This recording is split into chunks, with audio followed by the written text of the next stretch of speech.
थारैनो जोबोद गोजोननाय मोनदों नैबे सिडली समस्टिनि जि उफ्रा बिसायख'थि बे बिसायख'थियाव बाहागो लानानै गोबाव समनिफ्रायनो जोंनि दोलोनिफ्राय बा एनडिएनिफ्राय गुबुन गुबुन आफादफोरा बिजेपि एजेपि आरो जों इउपिपिएलआ फोसावदिंनाय हाबाफारिखौ सालायबाय थादों। आं इनचार्ज हिसाबै गोलैदोंमोन निसिमा समस्टियाव दिनै नैबे जायगायाव दंफैयो आङो। गिदिंनानै मोनबाय जों गुबुन गुबुन हारिनि सुबुंफोरनि गेजेरावबो गिदिंदोंमोन, गोबाव जाबाय गिदिंबाय थानाया। बेयाव सुबुंफोरा बा ससियेल मिडियायाव जेरैबायदि सावरायबाय थादों बिदि थासारिखौ जों बेहाय मोननो हायाखै। नाथाय बेयाव मोननो हादों जे बैयाव सावरायबाय थानाय थासारिफोरनिख्रुइ एकदम मोजांसिन गोख्रों मोनसे समाजारि जिखिनि सांग्रांथि बे सांग्रांथिखौ जों नुनो मोनदों।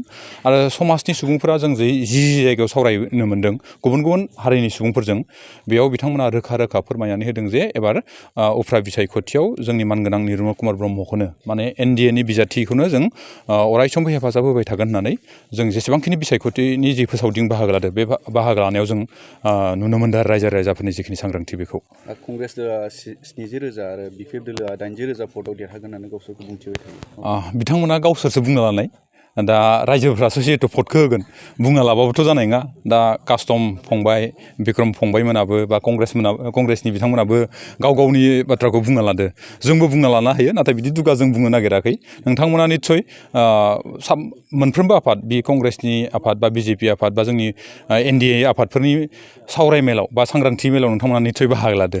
बे बाहागो लानायफोराव नोंथांमोना नुनो मोनगोन जे रायजोफोरा सोरखौ बांसिन सहाय सहयोग खालामदों आरो बबे मिटिङाव जेसेबां मानसि जादों, सोरनि कमिटमेन्टआ माबायदि जाना दं बेखौ नोंथांमोना रोखा रोखा नुनो मोनदों। ओंखायनो बिथांमोना दाबिना लानो होयो गेदेर बाथ्रा नङा। बयबो निजि निजिनि आफादखौ जिहेतु मोजां होननानै बुंना लायो, दा जोंबो मोजां होननानै बुंना लानो हायो।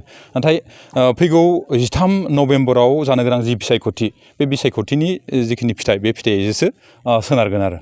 बेसेबांसो भट लागोन नोंथांमोना?